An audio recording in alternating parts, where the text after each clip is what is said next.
Здравствуйте, дорогие друзья! Сегодня с нами в студии АЛЛАТРА ТВ уважаемый Игорь Михайлович Данилов. Здравствуйте. И Жанна. Здравствуйте. После предыдущей передачи у людей возникла масса вопросов. Одни люди понимают, что нужно объединяться, но задаются вопросом, а как это сделать и с чего начать?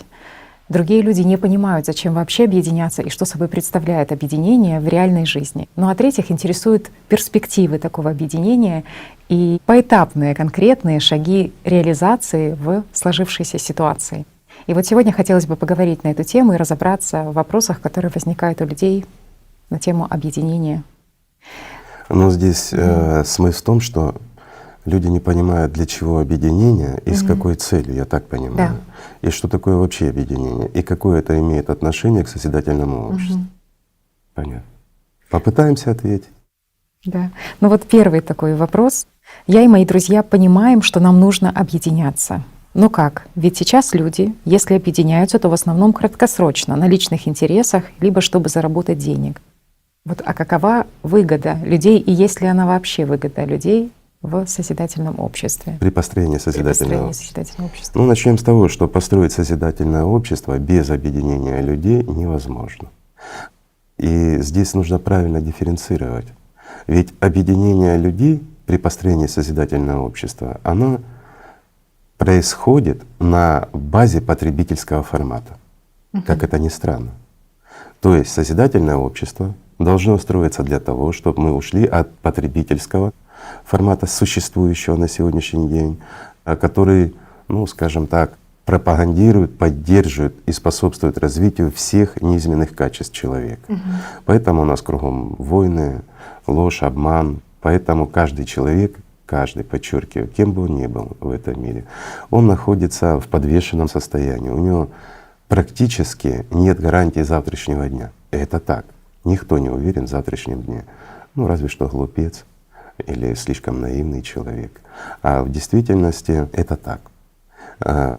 Поэтому потребительский формат, он сам себя изживает. Ведь здесь человек человеку волк. Получается такое вот создание, скажем, ну, образа жизни по законам волчьей стаи. Даже хуже. Волчьей стаи то порядка больше, чем на сегодняшний день между людьми. Это правда. Все озабочены лишь как заработать, как обмануть, как выжить и тому подобное. Ну такая жизнь сейчас, такой формат. Поэтому и войны происходят, потому что малая группа людей, а чаще всего один человек, из-за собственной жадности и гордыни является причиной многих войн. Почему? Ему хочется забрать чужое, ему нужны чужие территории, ему нужны чужие средства, поэтому начинаются войны. То есть все как было на протяжении последних 6000 лет, так оно и лишь только совершенствуется, и то не сильно. Понятно, что сейчас мы входим в не очень хорошее, скажем, такое время, и впереди у нас, скажем, есть два варианта. Или мы строим созидательное общество, или мы уничтожаем друг друга. Это не пугалка, это реальность. Мы вот в прошлой передаче говорили как раз в отношении климата, насколько все серьезно, что уже пошла синхронизация, скажем, климатических событий негативных, а это уже новый этап и очень удручающий, печалящий, скажем так. Поэтому построение созидательного общества — это наиболее перспективная и единственная, скажем, возможность для всего человечества выжить. Выжить мирно, не уничтожая друг друга. И это необходимо сделать. Но для этого нужно объединение людей. И вот здесь самое интересное, что первичное объединение как раз оно построено на выгоде, на личной выгоде каждого. То есть все равно идет вот эта вот закладка, принципы потребительства, воспитанные в людях, да, они все равно остаются доминирующими. Невозможно с потребительского формата войти в идеальное общество. Это нереально. Ну представьте, взять лису и поместить в курятник, что будет? Беда будет. Да. Так и здесь. Конечно. Так и попробовал, скажем, перевести людей, которые воспитаны, у которых уже настолько глубоко сидит вот эта вот животная часть, доминирующая, везде, во всех сферах сегодняшнего человечества, и мы это человечество переводим в идеальное общество. Это нереально. Абсолютно. Это как говорят, что для идеального общества нужны идеальные люди. Совершенно правильно. Но идеальные люди должны воспитываться. И все равно должен быть какой-то переход. Поэтому самое правильное решение, я вот еще немножко отступлю, сейчас все ищут какую-то надидею, национальную идею, объединяющую идею. И ни у кого нет этой идеи, ни в одной стране мира. И не будет. Потому что единственная идея на сегодняшний день — это идея мирного существования, идея того, что чего хотят все люди. Разве не так? Так. А чего люди все хотят? А вот как раз люди все хотят созидательное общество. Мы повторимся, пожалуй, что на протяжении последних лет, это лет 9, наверное, мы работали, это волонтеры по всему миру, создавали различные опросы, была Лагода, потом АЛЛАТРА, разные проекты, и опрошены миллионы людей в действительности по всем точкам земного шара, везде. И все хотят одного и того же. И вот чего хотят в действительности люди, на этом ихнем желании были построены 8 основ созидательного общества. Это желание людей, то, чего они хотят, и это необходимо сделать. Но в реализации возникает масса вопросов у тех же людей, которые хотят жить в этом созидательном обществе.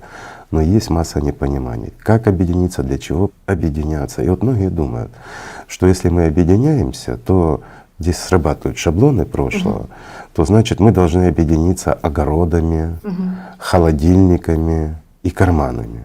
Или как коллективизация. Да, абсолютная коллективизация, да, Уравниловка объединение. какая-то, да, что все унифицировано, одинаково. Обязательно, конечно. Доход Вот так, делится поровну на всех. да, вот так подбрасывают нам сознание. Да ни в коем случае, друзья мои. Должны быть и рынки, должна быть и частная собственность.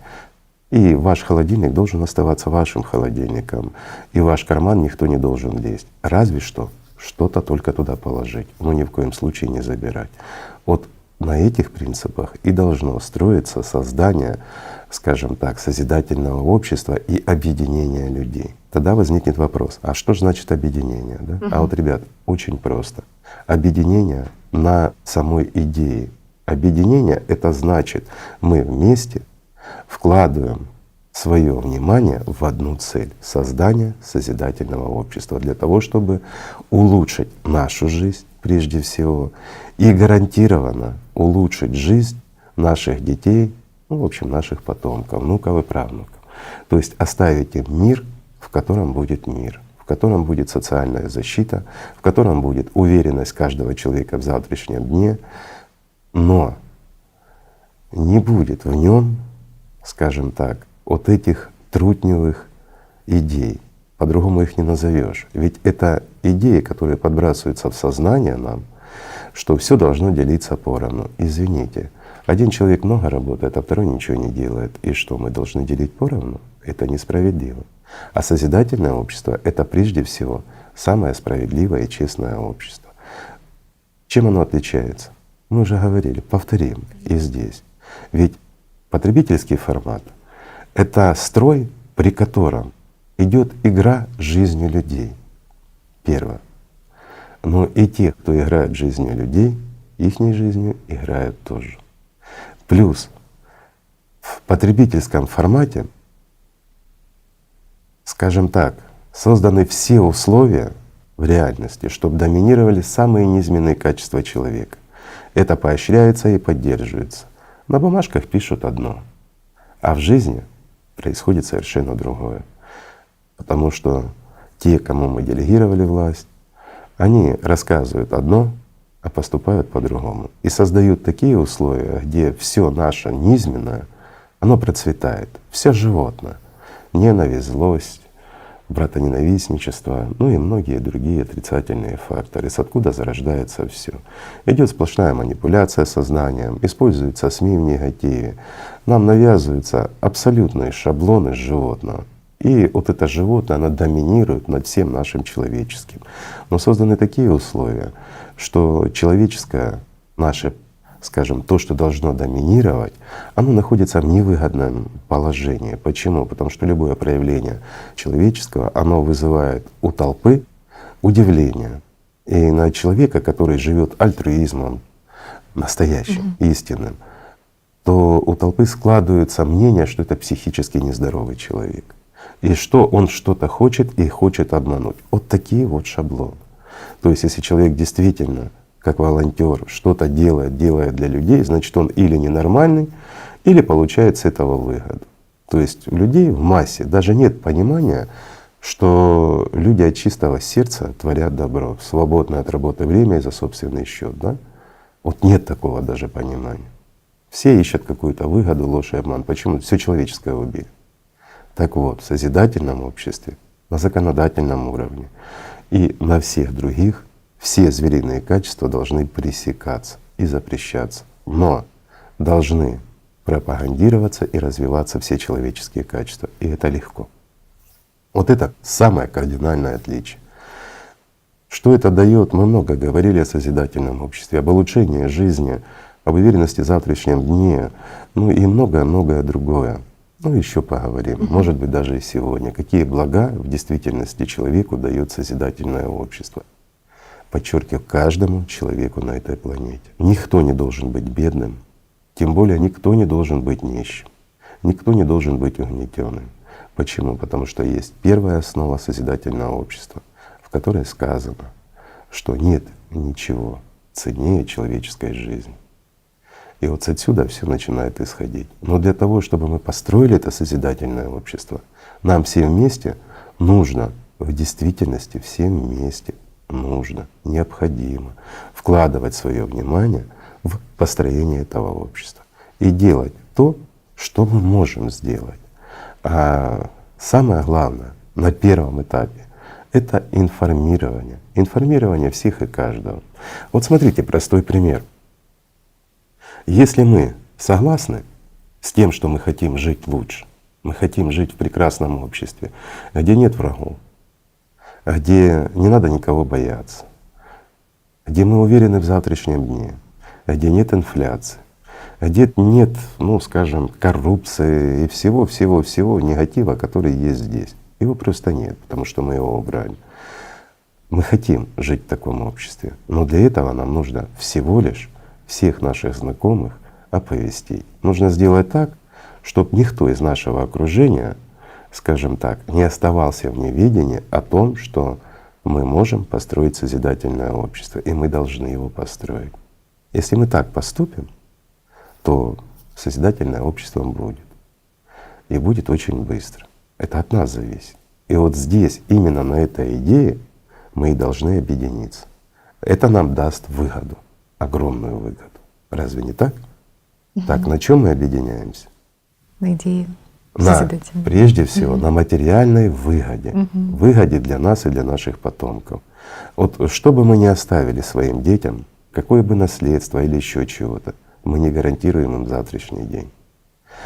Почему? Ну, проблемы с медициной, проблемы с миром в этом мире, проблемы с инфляцией, ну и многое другое.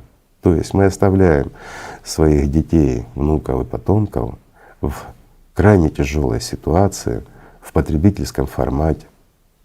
И это абсолютно не гарантирует им завтрашний день, как бы мы ни старались. А если мы оставим своим потомкам созидательное общество, то это гарантия им завтрашнего и послезавтрашнего дня. Разве это не замечательно? Мне кажется, это замечательно.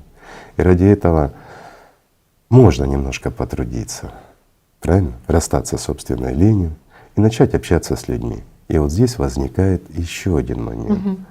Людям страшно начинать разговаривать на эту тему. Опять вот тема, смотрите. что подумают обо мне. Что подумают обо мне? Я начал говорить за созидательное общество. А что плохого в созидательном обществе? Почему мы не боимся обманывать друг друга, лгать для того, чтобы что-то получить, какую-то выгоду?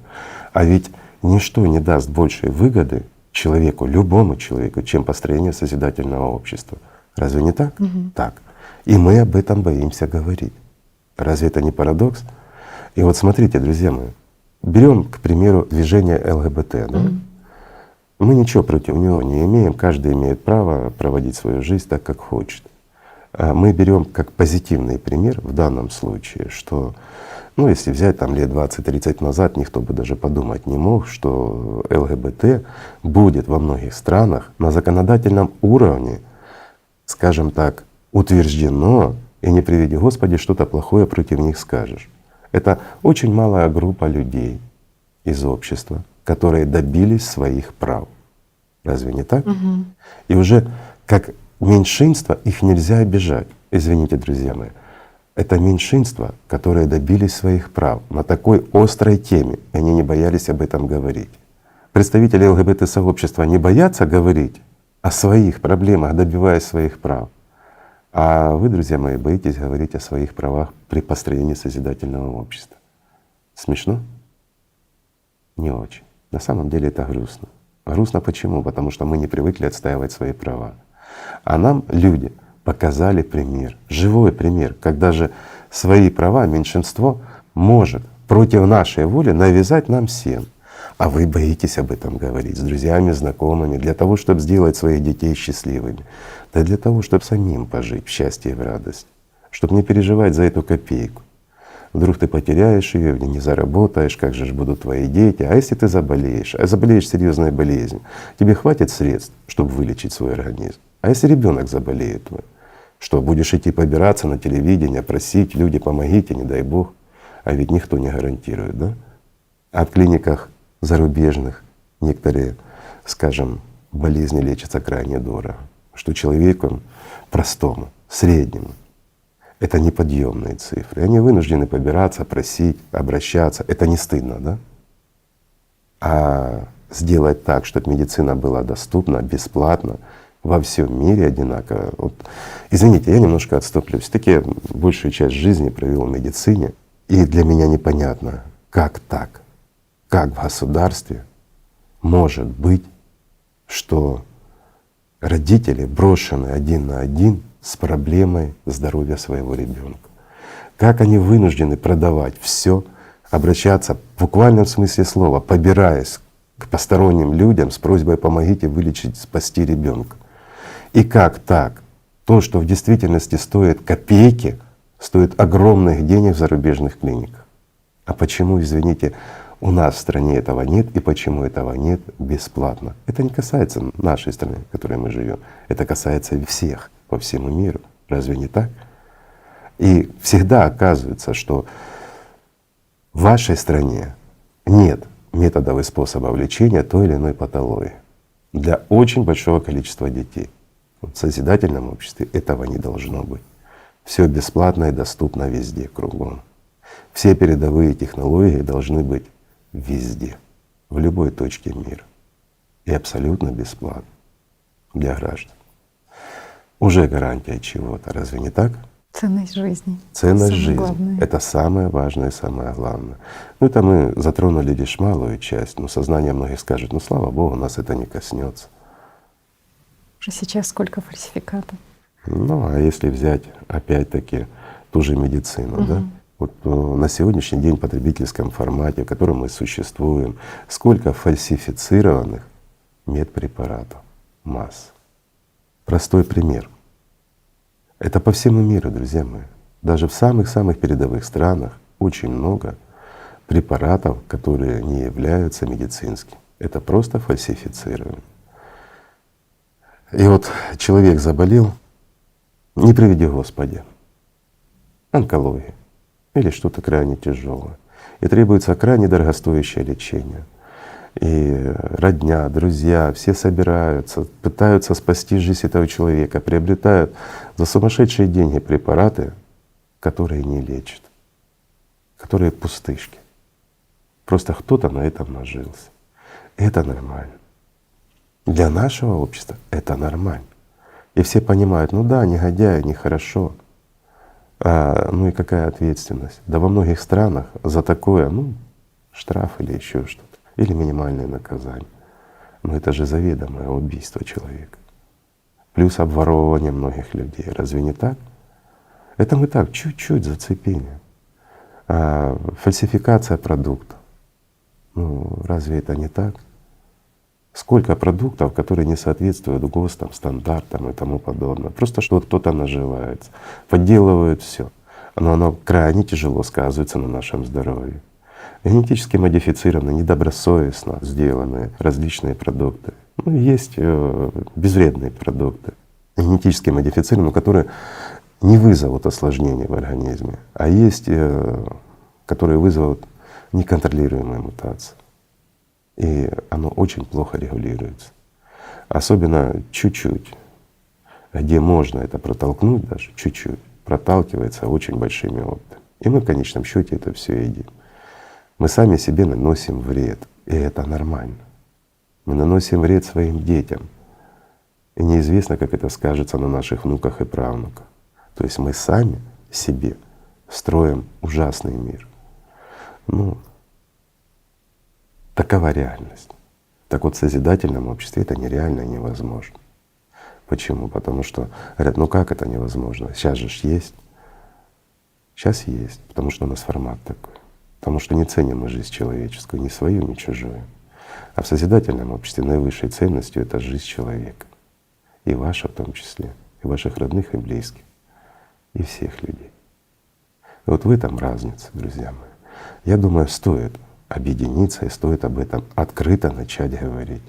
Ведь мы говорим о чем? О том, что улучшает нашу жизнь, о том, что наполнит наши холодильники, о том, что наполнит наши карманы, и о том, что не перегрузит нас, как вьючного вала, понимаете? А работа будет в радость. И это возможно. И вот многие скажут, а как же ж, да? Да легко, друзья мои, легко. Все очень просто. То есть, по сути, когда люди боятся, что сменится, скажем, новый политический строй или еще что-то, Это все не боятся политический утраты. строй. Чего-то. Можно ли утратить Еще раз что-то? говорим, созидательное общество — это не может являться каким-то политическим строем или еще чем-то. Нет. Это полное отсутствие любых политических строев. Политика — это управление людьми, это манипуляция. И как сказал Джеки, политики — это профессиональные лжецы, да? Я имею в виду искусственное сознание. Вот хороший он тогда сделал вывод. Ну, ребят, не обижайтесь, но это же действительно так.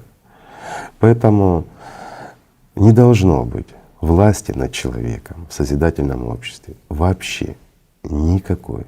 Никто не имеет права иметь хоть какую-то власть над другими людьми. И это должно быть законодательно закреплено. И не только законодательно, мы должны это поддерживать. Почему? Я вам объясню просто, друзья мои.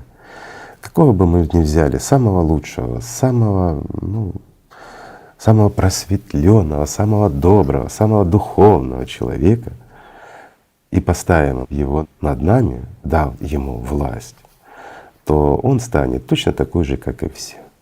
И очень быстро, очень быстро. Ну, если даже этот самый духовный, просветленный человек и выдержит испытания власти, то следующий за ним точно станет такой же, как и все остальные. И во всяком случае люди, окружающие этого духовного просветленного руководителя, станут такие же, как и сейчас, те, кто управляет этим миром. Это закон природы. И вот самое важное и самое главное при построении созидательного общества — быть честными, знать все самые негативные качества человека, открыто признавать это все, и при его построении учитывать это все, и создавать его таким, чтобы невозможно было никому проявить низменные и худшие качества. Тем более на тех постах, на которых, скажем, есть ответственность перед обществом. И вот тогда все будет хорошо. То есть если человек назначается на какую-то должность для того, чтобы он координировал какие-то действия, экономика, еще чем-то, он не должен обладать властью. Властью должен обладать народ. Но он должен нести ответственность. И мы должны создать такие условия для его работы, где он не может стать таким же негодяем, которых сейчас очень много. Правильно? Надо признавать прежде всего и в себе, и в том, что это проблема в обществе. Вот этот весь наш негатив. Невозможно избавиться от коррупции. Нет стран в этом мире, в которых не было бы коррупции. Нет.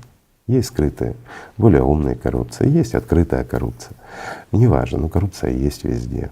Везде политики дерутся за то, чтобы прийти к власти. Для чего?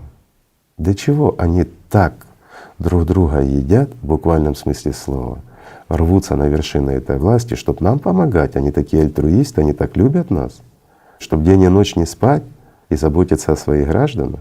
Ну, ребят, ну давайте не будем наивными. Все же прекрасно понимают, что все стремятся за лучшей жизнью. Так вот, лучшая жизнь должна быть у всех и для всех, но ни в коем случае для отдельных индивидуумов. Власть должна оставаться у людей. И вот в этом весь смысл созидательного общества. И нельзя ее делегировать кому бы то ни было, иначе мы испортим этого человека. Правильно? Правильно. Ну это следующий этап. А на первом этапе даже, скажем, там, ну, первый этап — это информирование, следующий этап — здесь придется делегировать власть кому-то. При даже построении этого созидательного общества. Ведь все должно быть законно, все должно быть абсолютно честно, открыто, прозрачно. И самое важное — абсолютно законно. А чтобы это сделать, ну, скажем, давайте возьмем самую простую модель. Ну, такая вот тут экспромтом пришло, и вот я вам расскажу, что, к примеру, как я думаю, можно сделать. Вот представьте, допустим, мы начинаем сейчас всем рассказывать, оповещать о том, что есть такое, как созидательное общество. Если вам это интересно, давайте подключайтесь. Ну а кто не захочет, кому не интересно, ну кто не захочет подключиться и жить в созидательном обществе? Любой нормальный человек. То есть можно смело сказать, 99% населения этого хотят. Это я взял по самому минимуму. В действительности этого хотят все. За редким исключением, ну это, извините, людей больных или уже, ну как сказать, не совсем здоровых, и психологические и тому подобное. То есть ну, могут быть такие.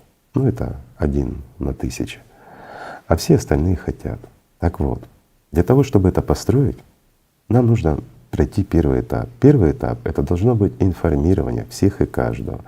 И вот когда мы информируем людей, у них возникает вопрос: хорошо, а как мы узнаем, сколько нас, когда там, что и как? Вот для этого, скажем так, на АЛЛАТРА Юнайс, да, есть платформочка, пожалуй, мы вам сейчас и покажем. И покажем, как можно зарегистрироваться.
Что это дает? Это дает понимание, сколько людей в каждой стране поддерживает созидательное общество. Правильно? Правильно. И вот здесь, когда люди заходят, Они регистрируются в простой форме и выбирают, поддерживают, не готов, или поддерживают и готов сотрудничать, и на большее. Там 3 вопроса, на которые Страна, да. Где можно же не готовы выбрать, будут? да, просто зарегистрировав свой, скажем так, электронный адрес, который можно тут же придумать, создать новый и зарегистрироваться, это несложно. Но таким образом видно количество людей. И вот, к примеру, в стране, в которой есть определенное количество, а по всем странам известно, сколько тех, кто имеет право голосовать на выборах.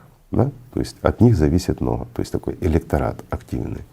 И вот когда больше 50% активного электората в стране поддерживает созидательное общество, вот тогда можно уже подходить к второй части. Второй частью, ну давайте назовем это электоральной платформой. То есть создание определенного сайта, на который люди уже заходят, это уже конкретно в стране, на который люди заходят, и здесь уже нужно регистрироваться, ну действительно с фамилией, имя, и с какими-то своими, скажем так, сугубо личными персональными данными, да, и идентифицироваться с паролями, ну, чтобы никто не мог зайти. Это все очень легко сделать.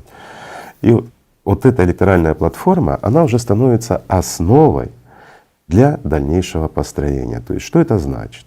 Это значит, что электорат начинает выбирать себе политиков, тех, которые целиком и полностью разделяют созидательное общество. То есть они идут для его построения. А других не выбирают. А зачем они другие, правильно? Те, кто хочет пролонгировать потребительские форматы, хочет сидеть на шее у народа. Это неправильно. Так вот, когда люди заходят уже с позиции созидательного общества, с электоральной платформы во власть, то должен быть определенный договор, к примеру, между электоратом и теми же людьми, которым наделяется право решения за людей. И вот первым, что они должны сделать, это принять закон о электоральной платформе, что она имеет право отзывать, регулировать, и она является законодательной базой. А депутаты, которых делегировали люди, они обязаны исполнять волю народа. То есть то, что люди скажут, за то и голосовать. Мы, в принципе, об этом Бог знает, когда еще говорили, о такой возможности при создании созидательного общества. Мы рассказывали за эту платформу аналогичную, ну сейчас более подробно и детально. Второй закон, который они должны принять тут же, это имплементация 8 основ в Конституцию своей страны. И вот если люди не исполняют, зашли во власть, и первыми законами, которые они принимать должны, первое — это электоральная платформа, второе — это имплементация 8 основ в Конституцию своей страны. Если они этого не сделали, то этот народ отзывает право своего голоса, то есть организовывает перевыборы в этой стране. А те, кого они выбрали, скажем, кому они делегировали временно свою власть, они просто становятся такими же людьми, как и все. Ну, правильнее было бы, чтобы они еще и ответили перед народом за то, что они солгали, за то, что они, использовав возможность, не выполнили то, что обещали. И вот с этого все начинается. А дальше уже начинается, скажем, принятие определенных законов, решений и всего остального, когда в Конституции есть уже 8 основ. Дальше дело техники, скажем. Но вот когда понятно, вот еще немножко отступлю, что в одной единственной стране построить созидательное общество, ребят, как бы ни хотелось, это невозможно. Почему? Ну вот давайте просто объясню. Представьте, страна, в которой люди захотели жить как в созидательном обществе, но вокруг все страны в потребительском формате. Экономики стран на сегодняшний день, они все увязаны. Везде потребительство, а здесь созидательные строи. То есть это невозможно выжить. Просто-напросто. Поэтому что-то из этих 8 основ, конечно, можно реализовывать, и нужно, и обязаны люди будут это реализовывать. Плюс принятие законов уже подконтрольно от людей. Ну и в дальнейшем переход, скажем так, поэтапный к расширению созидательного общества в зависимости от экономики, от условий. Здесь уже люди должны сами смотреть, следить, выбирать и принимать решения. Почему? Потому что основой ложится как раз электоральная платформа. Это я объясню, что такое, чтобы было понятно. К примеру, раз в неделю тебе приходит там 3-4 закона, которые нужно рассмотреть с несколькими пунктами и пояснениями. Потратить 15-20 минут и проголосовать да, нет, несложно. Многие скажут, масса людей, которых нет доступа к интернету, масса. Но вопрос этот надо решать. Плюс абсолютно несложно через один и тот же гаджет, допустим, через тот же телефон, помочь друзьям, знакомым, там, внучке или внуку съездить к бабушке зарегистрировать, ведь она имеет право голоса? Имеет. Разве это сложно? Не сложно. Объяснить, рассказать, и человек делает выбор, но уже заходит под своими кодами через телефон той же внучки или внука и принимает решение. Не надо, как сейчас. Вот сейчас у нас принимается масса различных законов, говорят, что это жизненно необходимо. Почему? Ребят, ну давайте будем говорить честно, да? На 2 дня открыть границу, чтобы кто-то из олигархов провез груз, а потом закрыть законодательно. Ну разве не так? Какие-то временные законы, какие-то выкрутасы, говорят, все течет, все меняется. Да, но есть основополагающие законы, которые без людей приниматься не должны. Правильно? Правильно. То есть это не референдум, ни в коем случае. Вот многих сойдет это как на референдум, это ж может возникнуть волокита. Никакой волокита. Все будет легко и просто. Потому что мы все в этом заинтересованы. И если мы принимаем созидательное общество, то мы должны принимать, скажем, на себя ответственность. Понимаете, когда мы сами решаем, а первое время, да, при построении, пока есть политикум, есть депутат, но депутат, приняв закон о электоральной платформе, он уже не может от себя решать за людей, понимаете? За себя он может проголосовать как человек, но это всего лишь один голос из миллионов. Но он не может принимать решения выгодные для себя, для своих кумовьев, друзей, родственников, но невыгодные для тех людей, которые наделили его власть. Не сможет. Потому что он всего лишь исполняет волю народа так, как должно быть. Ведь во всех конституциях мира прописано, что вся власть принадлежит народу. Разве не так? Так. Так вот она должна принадлежать народу. По крайней мере, в созидательном обществе. Если мы этого захотим. А если не захотим, мы этого не будем делать. Правильно? Тогда мы останемся так, как есть. Выбор наш, людей. Но если мы этого захотим, то все это будет законодательно и как положено. Правильно? Нельзя разрушать ничего, не построив новое. И вот созидательное общество, оно должно строиться именно таким путем, что вначале выстраивается новое и хорошее, и вытесняется плохое и старое, а не так, что все разрушить, а потом строить новое. Нельзя так. Вначале надо дать новое, лучшее, а потом убирать худшее. Правильно? Так что ничего сложного. И вот когда страна, теперь вернемся дальше, принимает созидательное общество, начинает вводить и развивать, то опять-таки идет пропаганда на другие страны. И вот когда большинство стран, скажем, развитых стран, принимает созидательное общество, вот тогда уже на международном уровне должно решаться, как объединиться этому большинству доминирующих стран. Даже если останутся несколько стран на потребительском формате, это не играет никакой роли. Они втянутся в это колесо. А вот когда основная экономика мира, она примет созидательное общество, вот тогда оно будет развиваться во всем мире. Правильно? Правильно. Но тогда, только тогда нужно решать все вопросы, скажем, связанные с объединением, с экономикой и массой других. Но это может быть, вот, некоторых сознание опять скажет, когда это будет? Ребят, если мы захотим, это будет очень быстро. Очень-очень от нас зависит, от каждого. И очень важен первый этап. Поговорить с друзьями, знакомыми и тому подобное. Так же? Да, вот просто берем телефон, вот простой пример, берем телефон и смотрим. А кто из моих друзей не знает о созидательном обществе? А кто не поддерживает и почему? А не поддерживать может лишь потому, что вы не объяснили, только потому, что вы не рассказали. И получается, вы хотите созидательное общество, вы хотите жить в хорошем, шикарном, прекрасном мире, но вы лишаете этой возможности сами себя, потому что кого-то не оповестили. И вы лишаете того человека возможности жить в таком же мире. И остальных, кто в вашем списке. Разве не так? И вот когда сознание говорит, как же ж я позвоню, расскажу. Ребят, а как же ж организация ЛГБТ, малая организация, которая добилась своих прав на международном уровне. Разве не так? Так они добивались своих интересов, которые многим вообще непонятны и не воспринимаются большинством. Но мы все большинством покорились меньшинству, потому что они имеют на это право. А разве большинство не имеет права жить хорошо, жить достойно человека? И вот с этого начинается путь, когда мы даем себе ответ, что мы, как большинство, мы имеем право жить хорошо. Мы люди, и мы достойны жить в соответствии с высоким званием человека. Разве не так?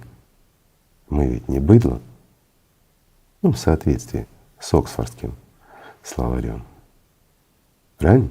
Вот, кстати, тоже задают такой вопрос, говоря без цензур. А как же объединиться? С кем объединяться? Вот с этим быдлом, с этими алкоголиками или с этими лентяями? Хороший Бездельниками. вопрос. Бездельниками. Хороший вопрос. Вот я сейчас сказал за быдло и за то, как расшифровывается это слово согласно Оксфордскому словарю. Знаешь как? Ну, что-то с эксплуатацией связано. Да, это быдло — это люди, которых эксплуатируют. Я так вот вкратце скажу. Или эксплуатируемый народ, правильнее власть. Власть — это власть, а остальные — это быдло.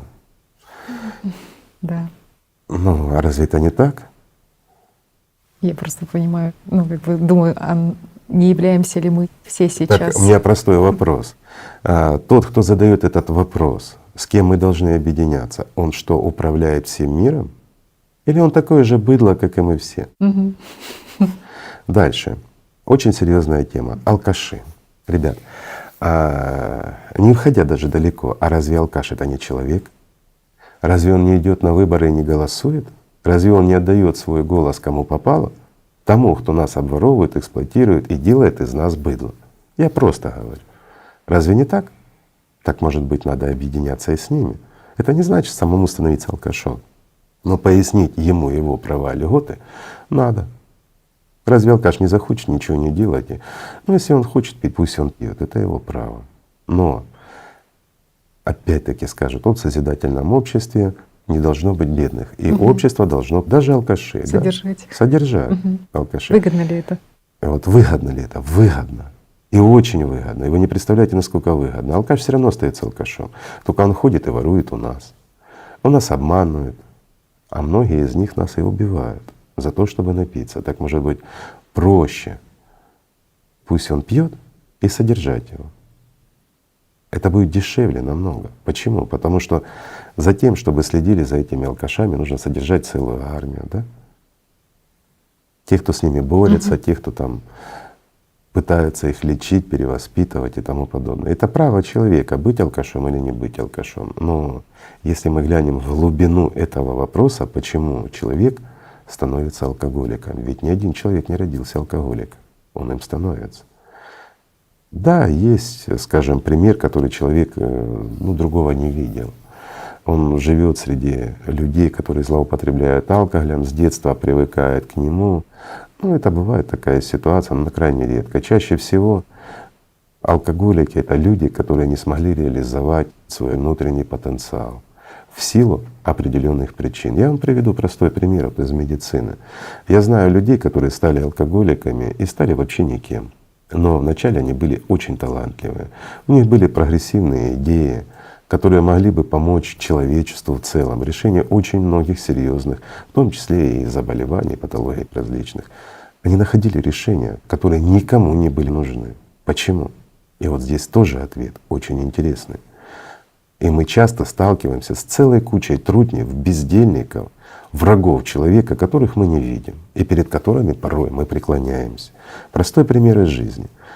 Человек, которого я хорошо знаю, он добился очень малого в этой жизни, в медицине, а очень талантливый был в молодости своей. Он сделал прорывные технологии, которые никому не понадобились. Почему? Потому что на уровне академии его, извините, просто срезали, потому что это противоречило определенным академикам, которые когда-то на этом сделали себе карьеру. И вот представьте, старик с гипертрофированной манией величия, который когда-то что-то открыл, он стоит на пути у передовых технологий у молодежи. Это правильно? И из-за того, что вот этот талантливый доктор столкнулся с непробиваемой стеной, вот здесь он получил просто психологический срыв. И друзья-помощники, знаете, когда выпей, расслабься, раз выпил, расслабился, второй, потом впал в иллюзию. А в иллюзии алкоголя он остается героем, он реализовывает как бы себя, и ему не надо уже в жизни строить какую-то карьеру или еще что-то, за что-то бороться. Ведь он в иллюзии своей, он уже считает, что он чего-то стоит и всего добился. Но когда он протрезвляется, он смотрит на этот мир и понимает, что он никто. И вот это самое страшное для алкоголика. Ведь нет физиологической причины зависеть от алкоголя. День-два и все. И человек очищается. Это яд. Организм его не приемлет. Но есть психологическая проблема. И она кроется как раз в мании величия человека, в его личном эгоизме. Когда он не может добиться чего-то в реальности, он начинает употреблять алкоголь, наркотики, ну и различные средства, которые вводят его в состояние иллюзии. В этой иллюзии — это параллельный мир его, в котором он чего-то стоит. Ведь вы поговорите с алкоголиками или посмотрите на них. Когда за одним столом сидишь, нормальные, адекватные люди, выпили по 50-100 грамм, и начинается превращение, такая мутация людей в зверей. Гордыня, эгоизм, ну и дальше, ниже и ниже. Да, вплоть до скотины, ненавидящей всех и вся. Разве не так? Так. А почему? Это иллюзии. И вот эти иллюзии, которые навязываются им, они доминируют им. Им проще и легче жить там. А причина порой кроется не в самих алкоголиках, а в нас, окружающих их. Ну и в потребительском формате, где кто-то может над кем-то доминировать. И вот многие скажут: а как же в созидательном не будет такого? Конечно, не будет такого. Почему? Потому что есть электоральная платформа. И никто не может стоять на пути у талантливых людей. И никто не может приносить нам, как обществу, вред. Если нам может с этого быть польза, нам, человечеству, то ни один враг человеческий не должен стоять на пути из-за своего эгоизма. Почему? Потому что никто не будет обладать властью над нами. Есть единое поле, где мы можем решать. И обмануть ни у кого не получится. Вот многие сразу подумают, что ну это же поле для обмана, ведь можно Нет, ребят, не будет обмана. А за попытку обмана и эксплуатации людей будет ответственность. И ответственность будет серьезна. Нельзя животному доминировать над людьми. Вот такое построение, оно правильно. Тогда и мир будет прекрасный, тогда и зла не будет в этом мире. И пройдя, скажем так, через весь континент, на котором бы вы ни были, вы не встретите ничего плохого, и никто не оскорбит, и уж тем более не ограбит. Правильно? Но скажут: оскорбит. Да, друзья мои, даже оскорблять друг друга нельзя. Потому что это проявление животного, это агрессия, которую вы должны контролировать. А если вы ее не контролируете, значит она доминирует над вами, значит вам нужна помощь или оздоровительные мероприятия. Только так. По-другому не получится. Тогда мы взрастим идеальных людей, а при идеальных людях мы построим идеальное общество. Как следующий шаг после созидательного. Там, где будет доминировать духовность человеческая, морально-нравственные качества и все остальное. Но начинать нужно в переходном периоде, в созидательном обществе, зная и понимая, и признавая все наши низменные качества, честно и открыто. И делать так, чтобы мы их не могли проявить.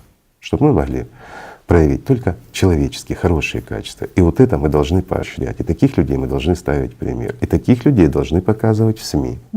Но не должны показывать в СМИ, как кто-то кому-то бьет морду или еще что-то, да, вот шоу. В шоу два человека начинают ссориться, один другого бьет по лицу и тому подобное. И вот полмира смотрит или страна смотрит, шоу делает рейтинги.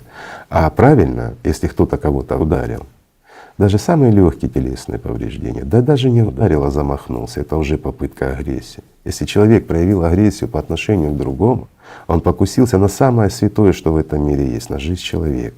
Значит, он должен нести, ну, скажем так, телесных повреждений нет, проблем нет, есть проявление.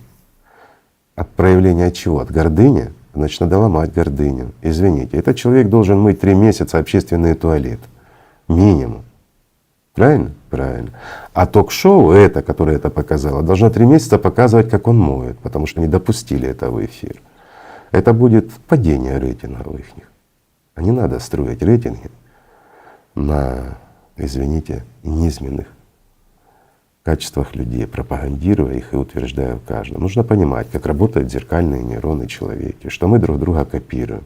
Если в ток-шоу один другого оскорбляет или бьет, значит можно это и мне.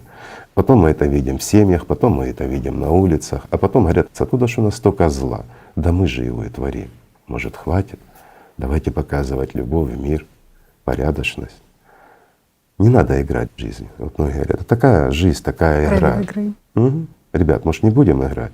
Нельзя играть в жизнь. Жизнь надо жить, а не играть в нее. Это губительно, когда кто-то играет нами. Должны быть мир и порядок, любовь и уважение. Правильно? Игорь Михайлович, а можно еще вопрос? Не хватает одного пазлика еще. Вот все хотят бесплатную медицину, а за счет чего это будет реализовываться в созидательном обществе? Откуда возьмутся средства? Бесплатная медицина — это значит, что все человечество содержит и медицину, и образование, и все остальное.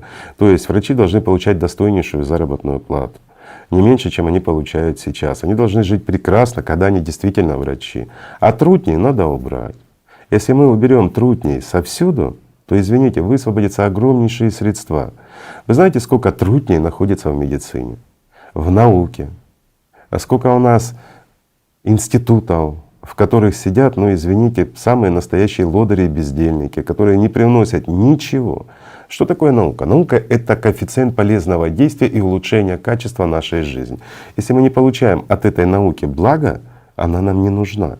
Если есть научный сотрудник, который не привносит и не улучшает нашу жизнь, он не научный сотрудник, и он не должен быть на нашем содержании. Так же ж, так же ж. А как по-другому? Если есть у человека идея, допустим, той же науки, и его, скажем, научные изыскания качественно улучшают нашу жизнь, значит, он научный сотрудник.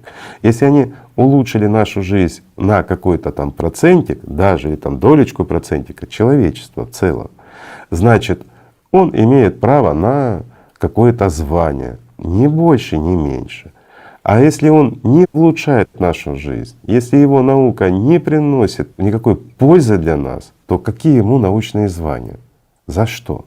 За то, что он переписал с одного в другое? За то, что он придумал что-то, описал то, что никому не нужно, и оно не работает и никогда не будет работать?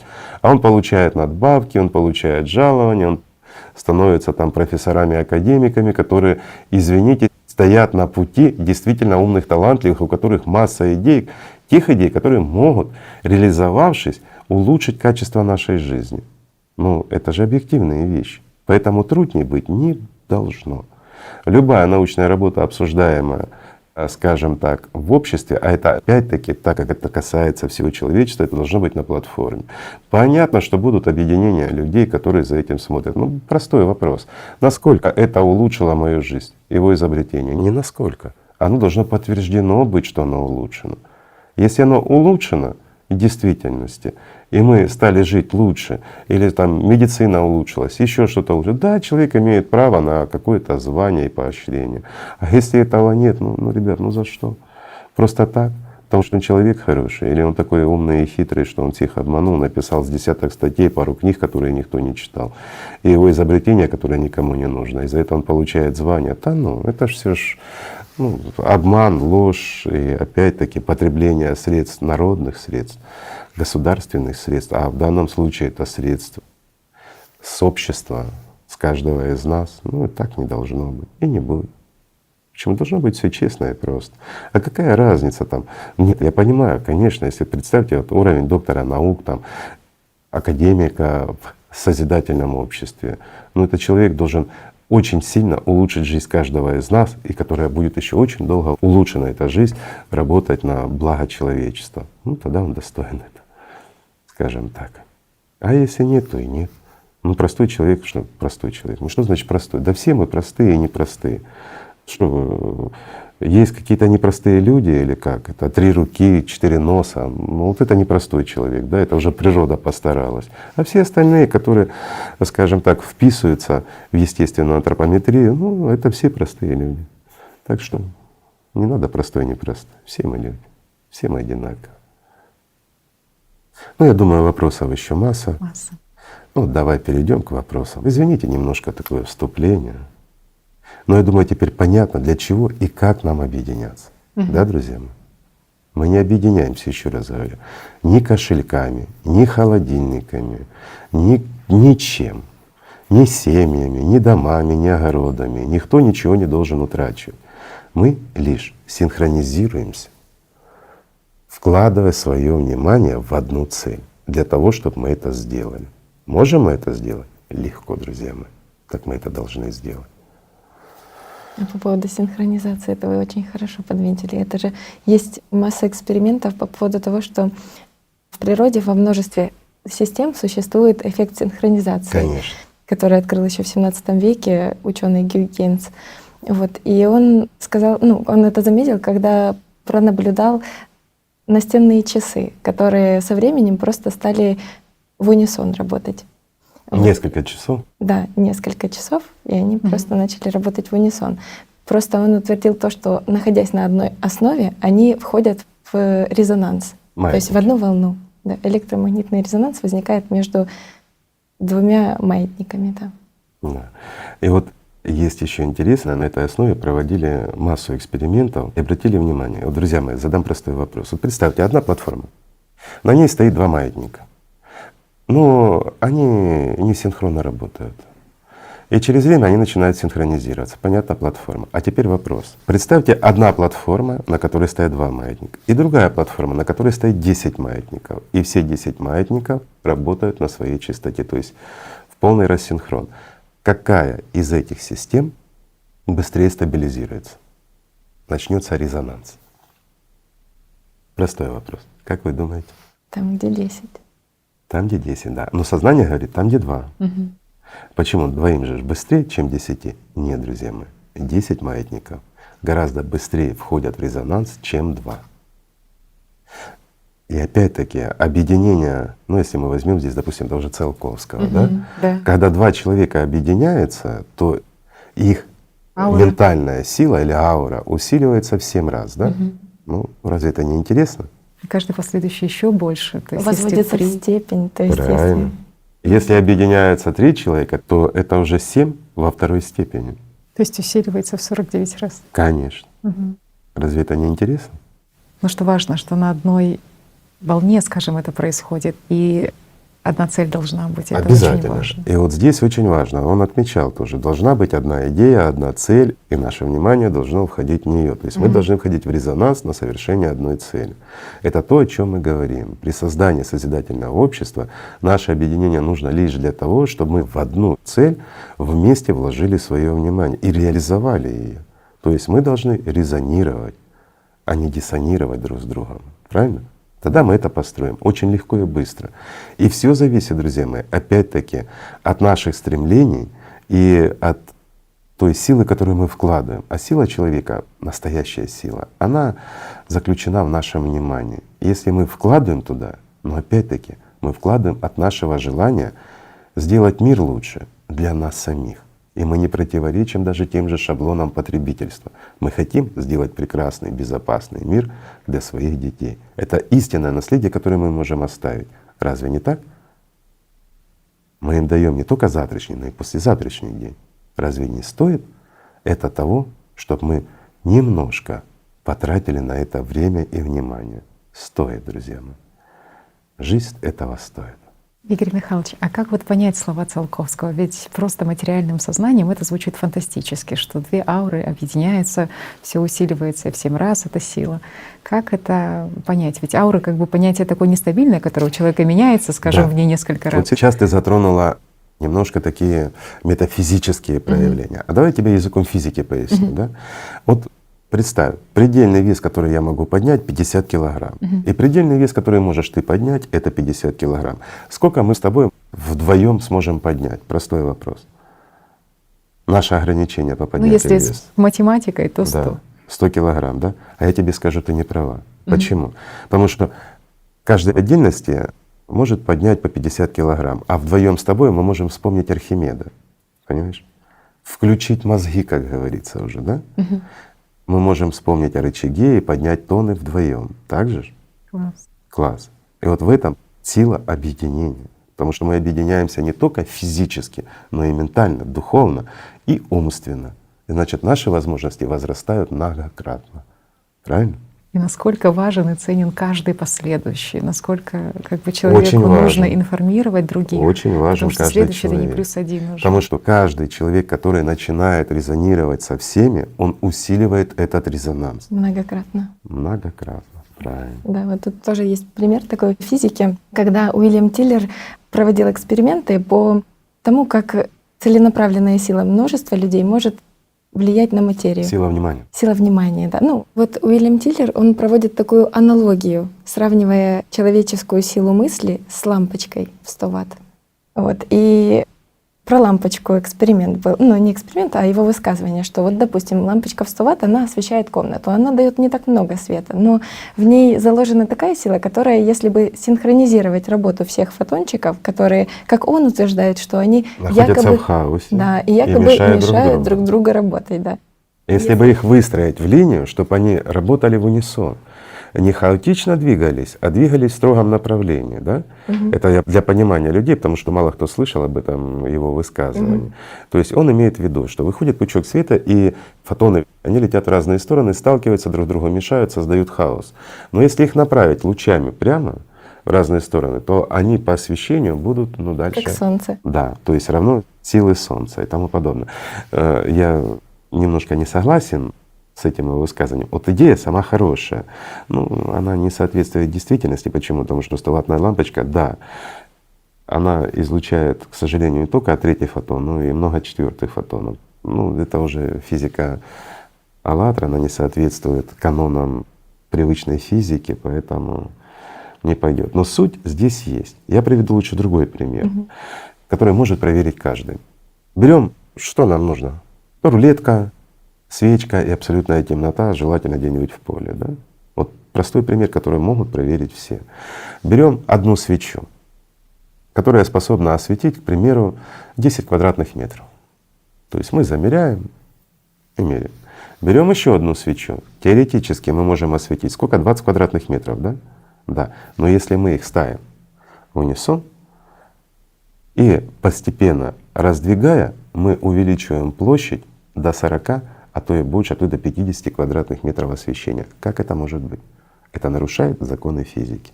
Но кто хочет, может проверить. То есть синхронизация света, фотона.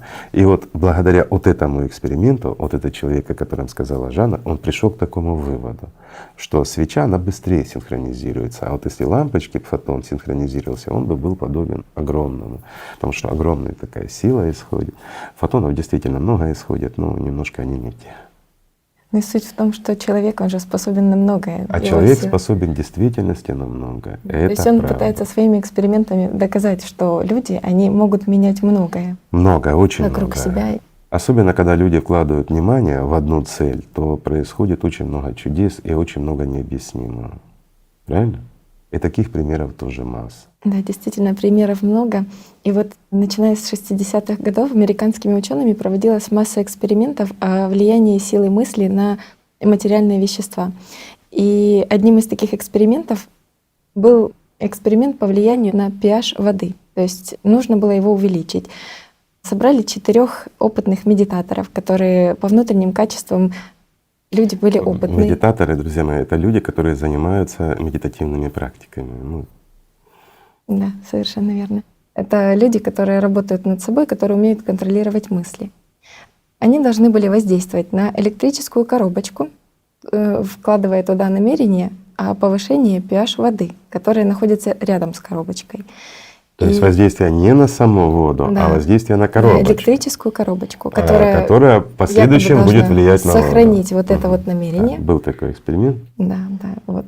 После того, как провели эксперимент с коробочкой, эту коробочку упаковали в фольгу и отправили еще в одну лабораторию за 2000 миль для того, чтобы проверить, как меняется это воздействие электрической коробочки на воду, которая уже стоит там. На То есть расстоянии на от тех медитаторов до от проведения сохраняется эксперимента. ли та И информация. на протяжении какого времени она будет воздействовать на воду, да? Да, да, совершенно верно. И получилось так, что эксперимент оправдал надежды и сохранил еще Он это намерение. превысил даже. Превысил, да. Надежды. да, и На сохранить. протяжении нескольких лет он еще продолжал воздействовать на pH воды. Да, да, абсолютно. Если я верно. правильно помню, да? Да. Кстати, это очень интересный эксперимент, и мы его не проводили, друзья. Возможно, как вариант повторить. Да, ну Тоже как, интересно. как много зависит от того, когда люди синхронизируют свою работу. Очень много, конечно. И было доказано, что действительно pH воды поднимается как во время эксперимента, так и на расстоянии. И что для человеческого намерения, в принципе, расстояние как таковое и время не имеет особого значения, потому что вот это поле, которое было вложено людьми, работало Сила их ещё- внимания. сила их внимания. В действительности на сегодняшний день мы не знаем, ну, я имею в виду с позиции науки, человек далеко не изучен еще, и не изучены его возможности. А возможности человека колоссальны в действительности. Ведь сколько экспериментов тех же было поставлено и было продемонстрировано даже вот на АЛЛАТРА ТВ. Как, к примеру, человек отклоняет луч лазера. Чем? Силой своего внимания. Ведь это нарушает все законы физики. Это невозможно. Ну или взять вот, к примеру, ребят, которые демонстрировали, когда они вкладывают синхронно свое внимание в тот же телекинез, да? Или же телепортация удара на расстояние. Ведь это факты, которые абсолютно нарушают все законы физики. Но это говорит о том, что сейчас есть такие люди. Ну, в принципе, такие люди были всегда с такими способностями, и испокон веков это все использовалось. Но если мы не можем это объяснить с позиции науки, то проще за это замолчать и сказать, что этого нет, правильно? Хотя сила внимания человека, она огромна. А это действительно так. Человек на многое может повлиять, если правильно, скажем, вкладывает свою силу, если он знает, что она у него есть и умеет ей пользоваться. Просто очень интересно еще по поводу синхронизации, что сейчас встречаются древнейшие постройки, которые связывают ученые как раз с резонансом Шумана, с тем, что в древности происходила синхронизация людей, и что вот эти постройки, которые там в Места, форме… в которых люди пытались, скажем, Да. ну да, не пытались, а в действительности входили в определенный резонанс. То есть это синхронизация была Да. их внутренних вибраций. Да, да, Ну да, есть, конечно. да. То есть это вот Для эти купола. определенных целей. Ну, это не тема нашей передачи, но это интересно. Да, просто что интересно, что о том, что сила синхронизации и совместные усилия людей, они способны влиять на многое. На очень много. Я скажу так: слава Богу, что в потребительском формате мы многого не ведаем и многое забыли. Игорь Михайлович, а вот могут люди повлиять на изменения в климате? Вот в частности, есть теория, которая говорит, что психическая энергия человека может повлиять на сейсмическую активность. Ну, давайте вспомним, что, скажем, испокон веков были люди, которых считали святыми, да? Допустим, той же Индии, да много где, которых, если они поселялись в каком-то регионе, то это как бы было благо для тех людей, которые живут в этом регионе. Почему? Потому что климатические события их обходили стороной. Ведь таких примеров масса. А поэтому и пытались всячески как-то ублажить этих святых, чтобы они, не дай Бог, не ушли, заботились о том, чтобы они были. Почему? И дождь своевременно, и катаклизмов нет, и всего остального, в том числе и сейсмическая активность в опасных, сейсмически опасных районах. Если там поселялся святой такой, то она успокаивалась. Вопрос: а почему? Настолько сильный был этот святой? Вот механизм, как вы считаете? Нет, друзья мои, просто вера в этого человека объединяла тех людей, которые жили в этой местности. И они уже вкладывали силу своего внимания в то, что все будет хорошо. Понимаете? И уже включался не только святой, он был всего лишь как, ну, скажем, как тот, кто объединяет и синхронизирует внимание и силы других людей, которые, не зная даже, как этим пользоваться, этим инструментом пользовались. Но на сегодняшний день, конечно, у нас идет цикличность в изменении климата. Это глобальная система. Но, друзья мои, открою большой секрет: на глобальную систему можно повлиять глобальным объединением. Но глобально. Сколько бы индивиды ни напрягались, ничего не получится. Это касается всех. Если раньше это касалось определенного региона, то регион мог как-то корректировать. А в данный момент, к сожалению, это цикл, а цикл — это глобальность. И здесь нужны глобально все для того, чтобы что-то сделать. Но если мы найдем в себе силы, мы сможем построить созидательное общество, сможем ориентироваться на будущее и займемся немножко собой, то мы это сможем тоже сделать. Мы сможем развернуть все вспять и климатические проблемы решить. Сможем. Такое бывало в истории человечества. Если кто-то мог, то почему этого не можем мы? Что стоит, кроме нашего неверия и наших страхов? Кроме нашей лени. А ведь зачастую люди опять-таки останавливаются, скажем, чаще всего из-за лени, находя какие-то отговорки, почему я не занимаюсь развитием, допустим, того же созидательного общества, почему я элементарно не повещаю кого-то. А зачем оно мне надо? Пусть другие занимаются, да? И вот один второй такой лентяй, который не хочет сделать что-то для себя и для своих потомков, он останавливает глобальную систему развития всего человечества. И человечество не эволюционирует.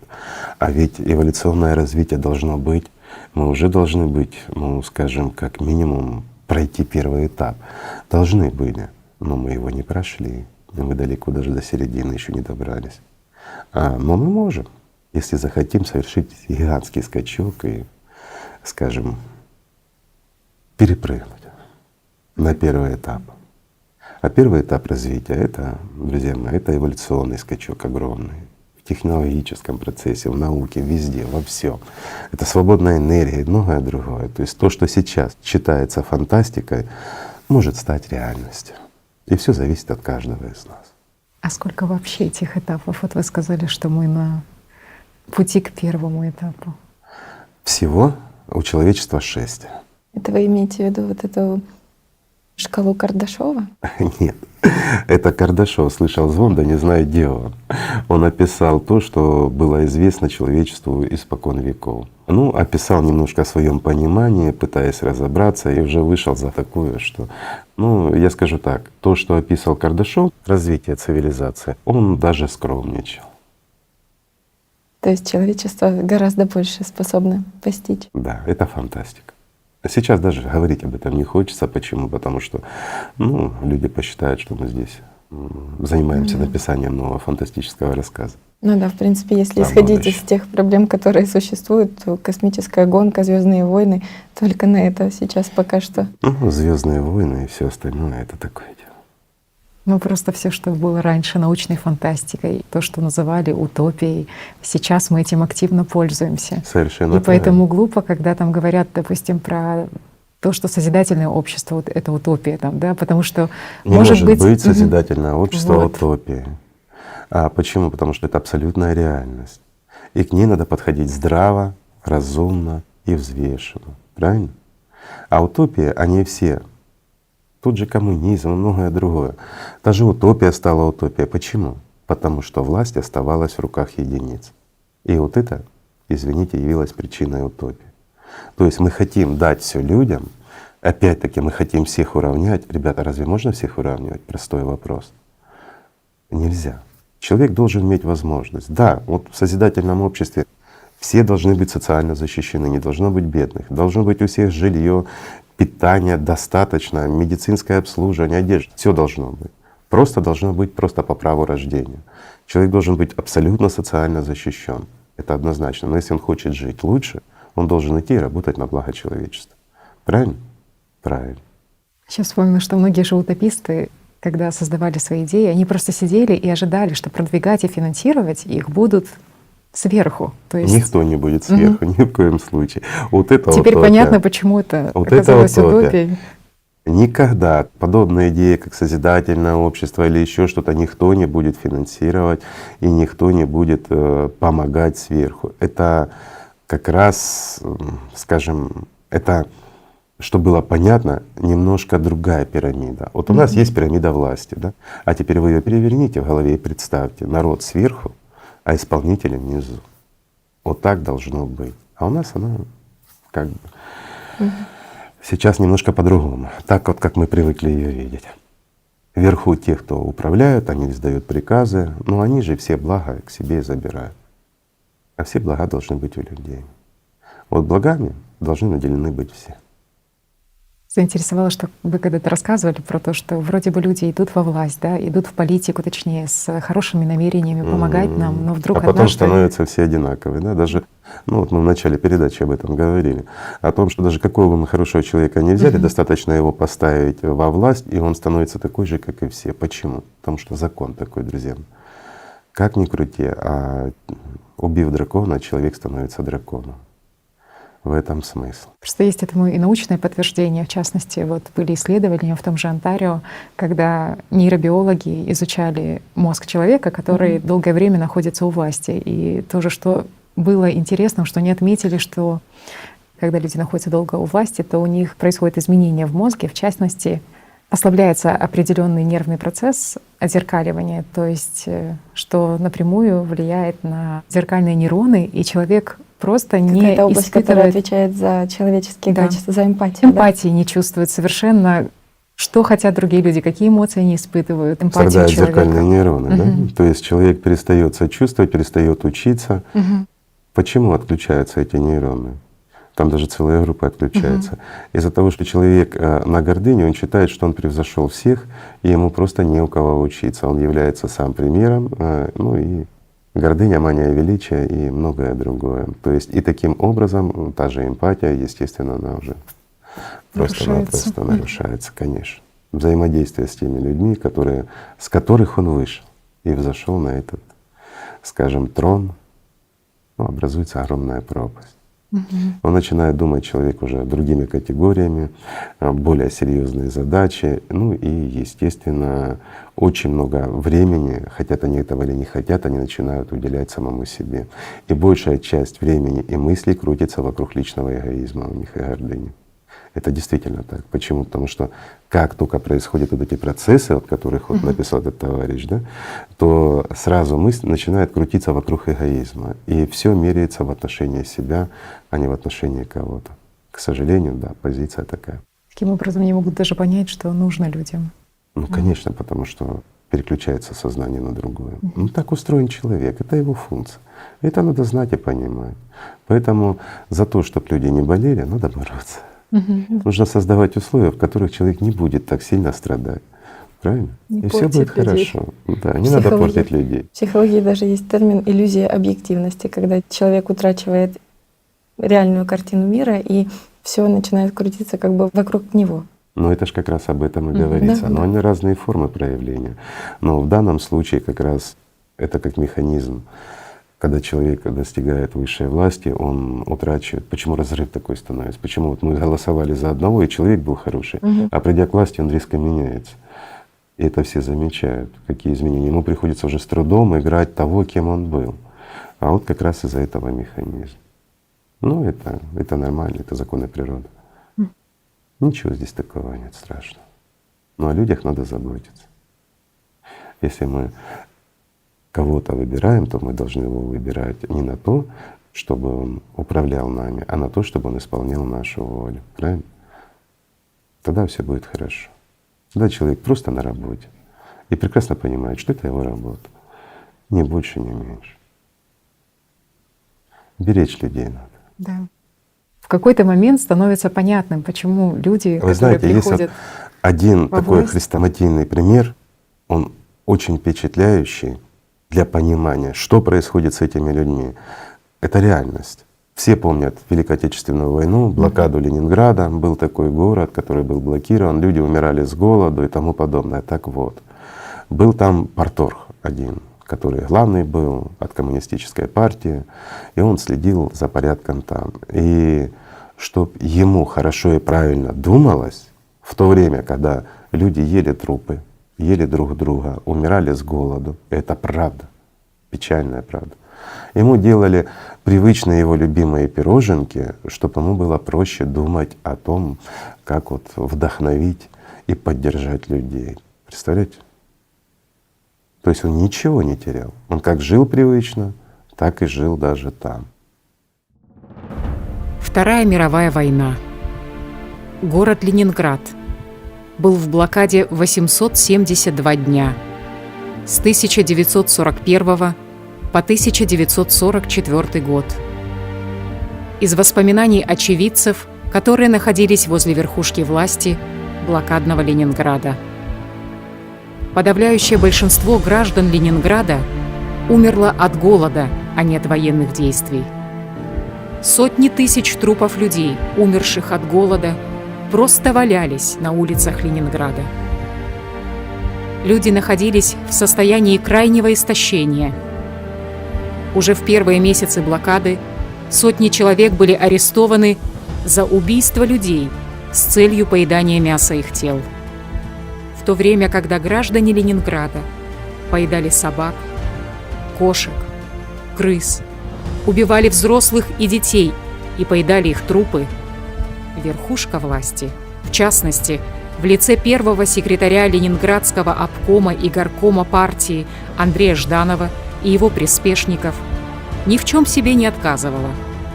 Ни в копченых колбасках, ни в любимых пирожных. Так, для хозяина города, товарища Жданова, специально изготавливали его любимые пирожные, чтобы ему легче было думать о простых гражданах города. После блокады Ленинграда и по сегодняшний день историография пытается превратить в миф неудобную реальность. Правду о власти. Но посмотрите сами на фотографии тех лет. Вот хозяин Ленинграда и его свита, представляющая власть. И вот простые жители Ленинграда. Выводы делайте сами.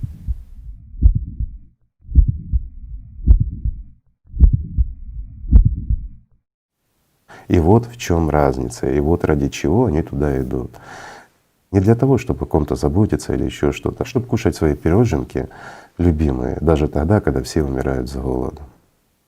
Так выстраивается мир. Мы сами портим и, по сути, наказываем таким образом. Мы сами наказываем тех людей, мы их лишаем жизни, в буквальном смысле слова, человечности, когда наделяем их огромной властью. Поэтому и не следует удивляться и обижаться, а наоборот, таких людей надо спасать. А путь спасения один. Ну, представьте, допустим, кто-то же должен представлять даже в созидательном обществе на первых этапах построения. Ну, давайте начнем, еще раз повторим. Первый этап — это информирование. Следующий этап — это уже построение электоральной платформы. И вот многие энтузиасты, я понимаю, сразу начнут там делать платформу, это думать, ребят, для начала нужно думать и вкладывать внимание туда, как нам быстрее всем вместе объединиться. А вот когда нас уже будет, как мы говорили, больше 50% электората в той или иной стране, и вот только тогда нужно уже делать электоральную платформу, понимаете, и регистрировать на ней людей уже. Не надо спешить, бежать впереди паровоза. А потом уже следующее, потом уже и политические этапы, и уже имплементация 8 основ в Конституцию и решение уже на законодательном уровне, как это все внедрять поэтапно, правильно и не спеша. То есть когда торопятся и говорят, ну к чему это информирование, давайте сразу законы писать там, да, то есть то они никому не нужны, эти законы. Это будет пустое. Конечно, имеет право обсуждать сейчас, и как оно может быть в созидательном обществе, скажем так, проводить встречи специалистов. Это своего рода подготовка, это базис, который может быть необходим в последующем принятии тех или иных законов, построении самого созидательного общества. Но сейчас самое важное — это информирование людей, донесение до всех и каждого. И чем больше людей будет, скажем, заняты решением этого вопроса, тем быстрее это все реализуется. Почему? Сообща мы можем много. Наше внимание, оно обладает огромной силой. Это действительно так. И вот представьте, когда мы построили даже в отдельно взятой стране, да, развитое созидательное общество, мы его не полностью ввели еще. Мы, как говорили, невозможно в одной отдельно взятой стране построить. Но масса законов принимается на 8 основах, оно все развивается, но страну кто-то должен все-таки где-то представлять, да? Поэтому скажем, должен быть тот же, там, к примеру, тот же представитель народа, ну пусть в лице президента. Но он исполняет то, что хотят люди. Такому человеку нужна охрана? Нужно, чтобы 200 человек вместе с ним везде ездили? Да нет, он такой же, как и мы. Это просто его работа. Извините, как любая другая работа. Он поехал, сказал, вот люди хотят того-то. Да, он представляет страну, но он представляет людей и их решения. И он может свободно жить. Ему не надо, чтобы… Вы меня простите за подробности, но прежде чем он зайдет в туалет, там должны поковыряться какие-нибудь специалисты, чтобы, не дай бог, что-то. Вы представляете такую жизнь? Это не жизнь. Это человек берет сам себя, садит в тюрьму, в буквальном смысле под охрану, и он везде 24 часа в сутки он находится под охраной. У него ну, это перестает жизнью быть. Это масса проблем, и все его ненавидят. Ну разве не так? Ну жить в ненависти под охраной ради того, чтобы заработать какую-то копейку, да ради Бога. Самоизоляция. Ну ведь талантливые люди могут заработать больше и проще, и без всякой изоляции, без ничего. А разве это не прекрасно, когда он может выйти в магазин, еще где-то с ним поздоровались, все его знают, и он представляет людей, никто не несет ему угрозы. Мне кажется, это тоже замечательно, правильно? Разве это не спасение для этого человека? Спасение. Это прекрасный ответ на вопрос, почему это выгодно тем же политикам или тем, кто находится у власти. Действительно, именно по этой тоже причине, которую только что озвучили. По причине свободы и жизни. Потому что они сохраняют свою свободу, они сохраняют свою жизнь. Они живут как нормальные люди. И это прекрасно. И они всего лишь выполняют работу, они доносят решения людей. Всего лишь навсего. Они не ответственны за то, что принимают люди. Это сейчас можно повлиять на политика, или какую-то угрозу ему создать, он под давлением примет тот или иной там закон, или будет голосовать за что-то, или купить его можно, чтобы он за что-то проголосовал. А там нет, народ решил и все. На той же электоральной платформе, скажем так. То, что народ захотел, то и делается. То, что народ решил, то они обязаны делать. Это прекрасное общество. Но в этом обществе, друзья мои, есть один огромный минус. Ругать некого. Ведь мы ж приняли все. Правильно? А так мы по привычке, кто виноват? Да, тот, кого мы избрали, тот и виноват. Но мы забываем, что мы его избрали. Значит, кто виноват, он или мы? А себя ж ругать не хочется. Сейчас есть кого ругать, потом никого будет. Это большой минус для привычного нашего сознания. И знаете что, вот еще замечательно в действительности, вот в этой платформе электоральной. Ведь невозможно будет никакая коррупция, невозможно будет совершение каких-то ошибок или еще чего-то. Почему? Потому что все открыто, все доступно, люди все видят, и люди принимают решения. Поэтому все назначения на исполнение тех или иных, скажем, там должностей там, или еще чего-то, все принимают люди. Поэтому исполнитель, он всего лишь исполнитель. Он не может от себя что-то добавить или убрать, потому что люди все видят. И тут же, если он пошел против людей, он несет ответственность перед людьми. И опять-таки платформа — это ж не только для принятия закона, но и для обсуждения. Если где-то какая-то коррупция или еще что-то, это тут же выносится сразу на рассмотрение. Или как пример я с врачом приводил, да, когда академик стал поперек.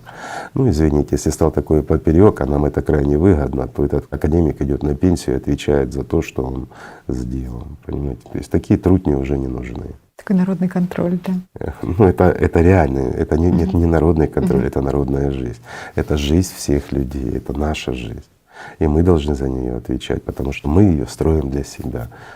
И это наш дом, а не чей-то. И мы здесь не в гостях и не в рабстве. И тогда мы перестаем быть быдлом, а становимся людьми. Вот смотрите, как все просто, да? И Всё от нас реализуем на зависит. практике свои конституционные права. Конечно. Разве это сложно? Абсолютно не сложно. Очень легко оно и рисуется. То есть нету какой-то там далекой сложной цели построения созидательного здесь общества. нету. Когда есть этапы, которые каждый этап реально реализовать, он реально Абсолютно осуществим реально. абсолютно.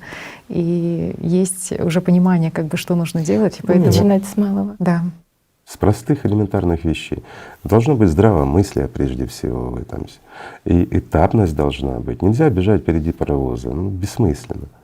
Все нужно делать своевременно и так, как это положено. То есть как все нормальные цивилизации это проходили, так нам надо повторить этот путь, да, и все, что не так. Конечно. И все будет хорошо тогда. Да, действительно, пора уже не быть приматами, скажем, а становиться людьми, потому что… Ну, как у приматов тоже по-разному, извини меня. Мы сейчас существуем как низшие приматы, да? Где есть один лидер и тому подобное. А если мы возьмем высших приматов? коалиции есть такие, как Есть союзы. группы, коалиции и тому подобное. Многие скажут, у нас же тоже сейчас так, есть коалиции, группы. Есть, но не во всех странах. Некоторые страны эволюционировали до высших приматов, а некоторые остались на низших приматах, когда один вожак в стае и все, и его мнение — закон. Ну что, не так? Давайте честно говорить, что приматами мы до сегодняшнего дня так и остались. Да? Разве не так, друзья мои? В той или иной форме мы все равно приматы. Пора людьми становиться. Давайте закатаем рукава, поднимем все свои связи, всех своих знакомых и просто пообщаемся. Без стеснений. У нас есть хороший пример. И вот, знаете, вот сейчас такая вот мысль пришла, скажем так, что все-таки не зря вот эти представители ЛГБТ, вот этих меньшинств, они проделали столь тяжелый путь в своем становлении, скажем так.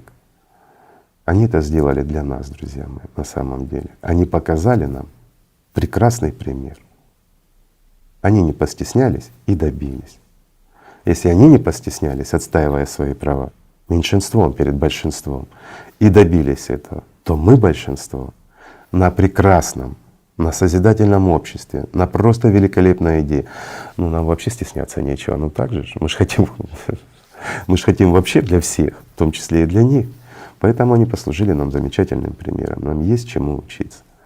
Да, поэтому, когда задают вопрос, вам что, больше всех надо? Конечно, надо. Конечно, надо. Ведь это же наш мир. в Это котором мы наш живем. мир, это наша жизнь. Сами это хотим жить в этом наше обществе. будущее, это будущее наших детей. Как не надо? Когда улучшится каждая сфера, когда ты живешь, Конечно. где не нужно тебе оформлять кучу Бумаг и документов. бумаг и Когда документов. ты человек прежде Когда ты- всего, когда твою жизнь ценят, и ты ценишь жизни других.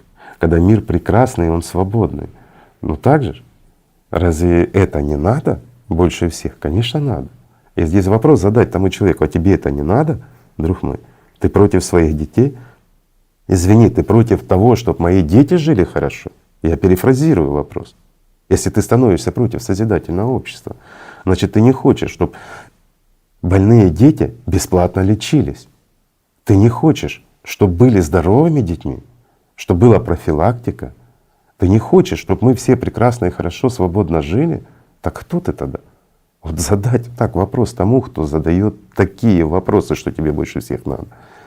Или кто говорит: мне это не интересно, тебе не интересно будущее моей семьи, моих детей, тебе не интересно будущее твоих детей. Так кто ты? Разве ты человек? Вот задать вопрос. Ну что, не так? Это уму непостижимо. Это действительно могут говорить только враги человеческие. Вы знаете, даже звери этого не скажут, мне так кажется. Это явные враги общества, человечества и всего остального. Это даже наркоманы и алкоголики такого не скажут. Мне так кажется. Да не кажется, а так оно и есть. Это только больные эгоисты. У меня даже слов нет, не хочу никого оскорблять, друзья мои, но это абсолютно бесчеловечный вопрос. Могут быть у людей в начале непонимания, что такое созидательное общество. Ну, для этого мы и должны работать, пояснять и рассказывать, что такое созидательное общество. И показывать легкие способы и примеры, как объединиться, и что для начала надо. Вот мы упоминали как раз и вот показывали, как это сделать на платформе АЛЛАТРА Юнайс, да, как вот для начала хотя бы с чего-то начать, а дальше больше. Правильно? Сложно разве? Не сложно. Есть у всех знакомые, друзья кругом по миру. Давайте общаться с ними и не стесняться. Но если мы вот увидим, что людям это не нужно, вот действительно не нужно, люди этого не хотят, тогда мир сошел с ума. Но это парадокс, такого не может быть. Разве мы не хотим жить?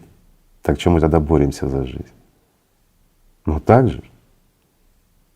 А где наши инстинкты, рефлексы и все остальное? То есть,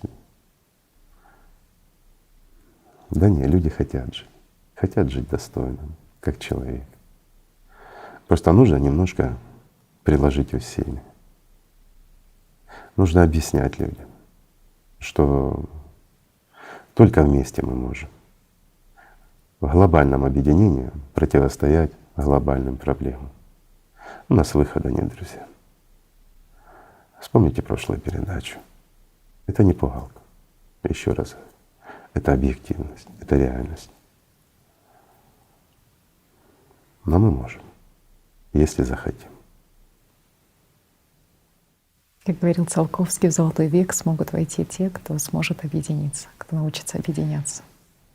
Золотой век сможет наступить лишь тогда, если мы сможем объединиться. И самое интересное, ничто, кроме глупости, не стоит у нас на пути. Ничто. Это выгодно всем. Просто всем выгодно. И это вписывается даже в нашу потребительскую модель, в которой мы живем, привычную модель потребления, потому что мы хотим сделать так, чтобы нам было выгоднее и экономически, и во всех других аспектах и отношениях человеческой жизни. Да? Это будет выгоднее.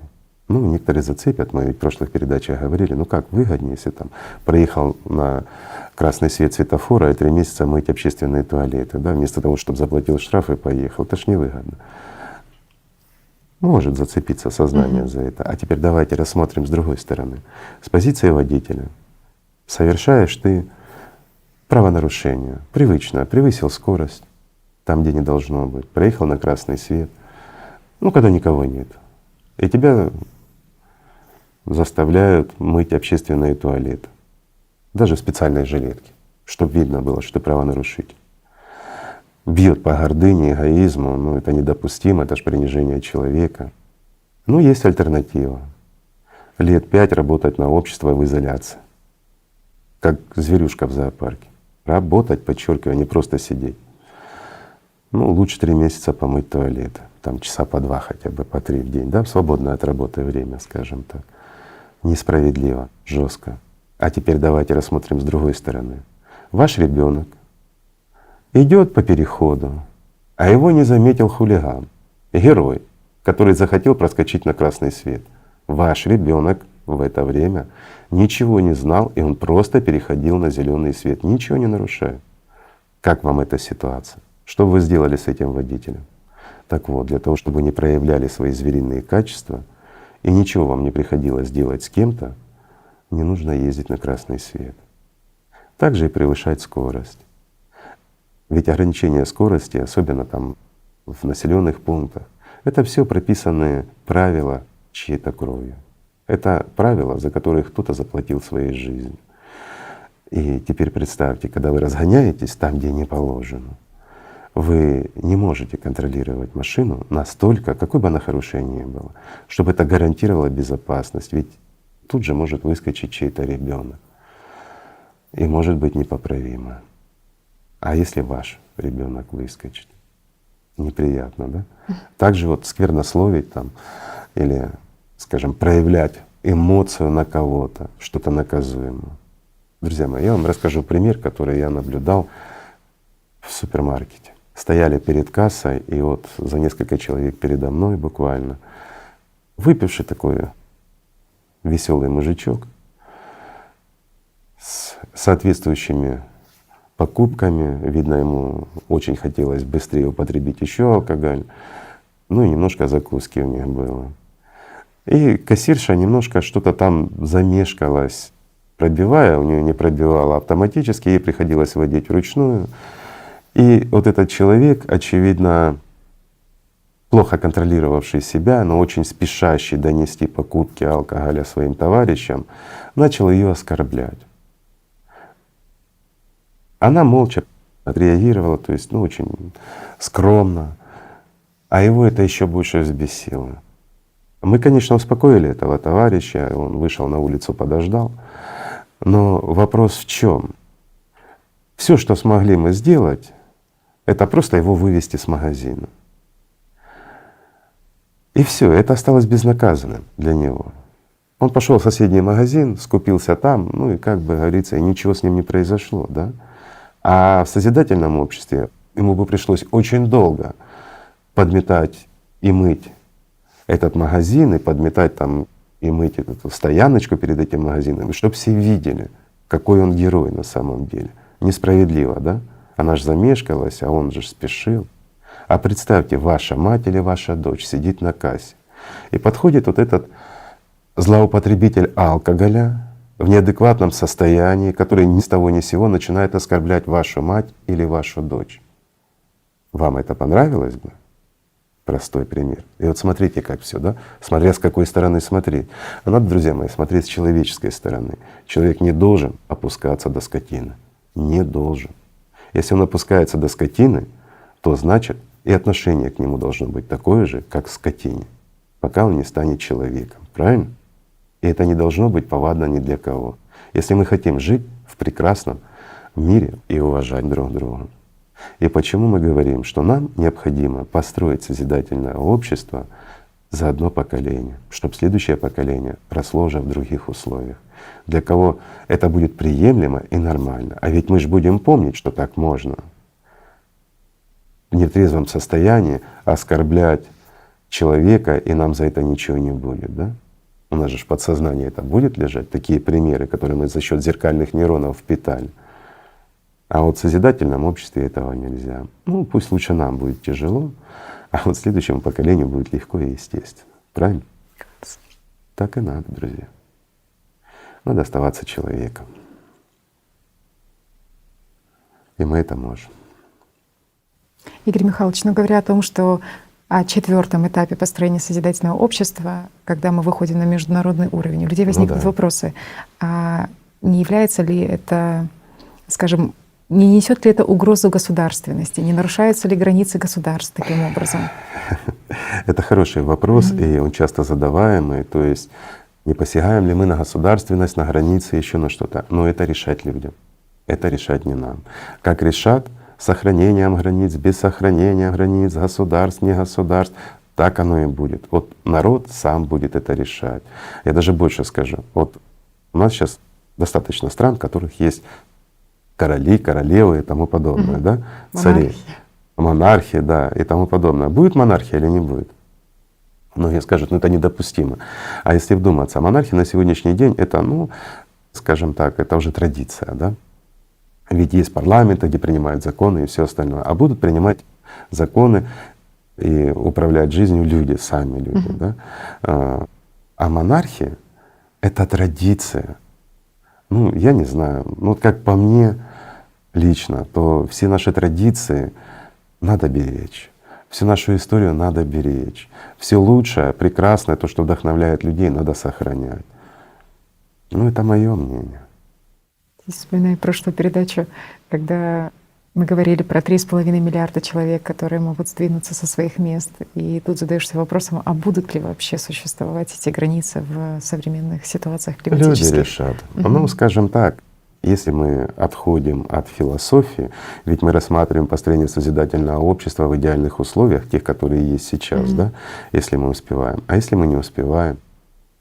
У меня простой вопрос. Даже смещение 3,5 миллиардов людей, части, половины планеты на другую половину, это сохранит ваши границы, ваши права, ваше государство? Вот вам ответ, друзья мои. Так это не мы прогнозируем, извините. Это ученые говорят, они посчитали, что буквально через 50 лет 3,5 миллиарда начнет смещаться, вынуждены будут. И простой вопрос, а будут ли они агрессивные или не будут? И те, кто переходит с одной стороны в другую, и те, кто принимает, будут агрессивны. В потребительском мире очень агрессивны будут. И чем это закончится, неизвестно. Вопрос лишь в том, и то, что я могу в действительности сказать на сегодняшний день, не будет через 50 лет, да некому будет через 50 лет с одной территории идти в другую, потому что и некому будет, и некуда будет. Все произойдет гораздо быстрее. К сожалению, но это правда. Но можно все изменить. Я даже вспоминаю, что с христианской даже позиции, с позиции религии, ведь люди не должны просто пассивно ждать, когда наступит там катаклизм или еще Но в что-то. том же христианстве на сегодняшний день многие говорят, что да, оно произойдет, но мы должны сидеть и ждать, да? Потому что это Бог наказывает, это замечательно, а мы вот такие верующие, Бог нас настолько любит, нас лодырей, бездельников и лентяев, которые ничего не делают, сидят и ждут наказания Господня для остальных, а мы в рай войдем, а остальных Он накажет. Но разве это не христианская позиция на сегодняшний день? И некоторых, скажем так, организаций. Но Такая. в корне она неверна. Неверна, конечно. Кому лодыри и лентяи нужны? За что? За то, что он ничего не делал? За то, что он не служил Богу? Бог его в рай возьмет? Я вам простой пример приведу. Представьте, есть два человека. Ну, вы состоятельный человек, много делаете хорошего, не успеваете что-то сделать дома. И вот один человек приходит, вам помогает, а второй ходит с гордо поднятым носом и воротит его от вас. Так в случае необходимости помочь, кому вы поможете? Тому, кто приходит вам помогает, или тому, кто с гордостью нос отворачивает? Чего он тебе должен помогать? Ну, такой простой пример. Кто заслужил любовь и уважение? Тот, кто служит Богу и за каждую душу борется здесь? Или тот, кто бездельничает и считает, что в априори он уже достоин того, чтобы Бог его взял к себе, потому что он ничего не делает, потому что он лентяй, потому что Бог его должен любить. За что любить?